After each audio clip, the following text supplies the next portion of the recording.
The visit, which signaled that the Saudi diplomatic mission would soon return to Iran, followed a meeting between Saudi Foreign Minister Prince Faisal bin Farhan and his Iranian counterpart, Hussein Amir-Abdollahian, in Beijing on Thursday.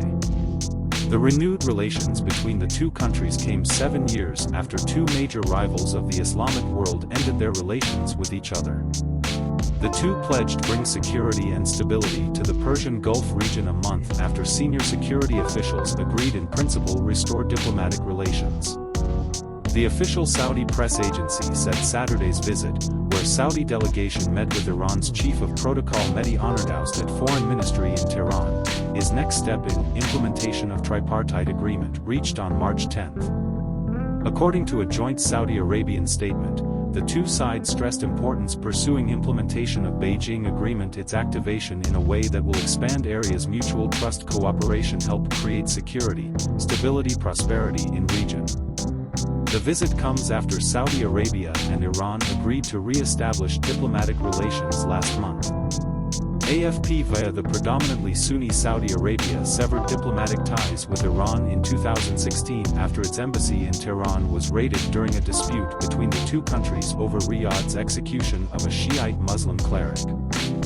3 years later, Saudi Arabia blamed Iran for missile and drone attacks on oil facilities, as well as attacks on tankers in the Persian Gulf.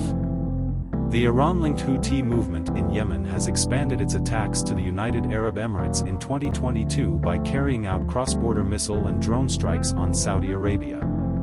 The new heat between Saudi Arabia, world's largest oil exporter, and Shiite Iran, whose strict government's pursuit of nuclear weapons has soured it with the United States and its allies, could unpredictably reshape Middle East's network of alliances. Roads. The United States has been the key diplomatic power in the region for decades. However, relations with Saudi Arabia have often been strained.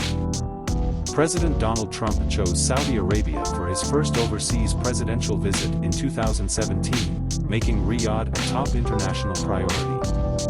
But Saudis did not trust Trump's predecessor, President Barack Obama, and his bids for Iran, and they resented President Joe Biden's campaign promise to turn the kingdom into a pariah of critic Jamal Khashoggi. Biden's pleas to increase Saudi oil production and thereby lower gas prices for U.S. consumers were ignored. The United States was once the indispensable nation, but Biden's often inadequate handling of international matters is ruining it, Senator Bill Hagerty said last month. Biden allowed communist China to become the Middle East's new power broker, Hagerty added. This is what the decline of America under Biden looks like with post wires.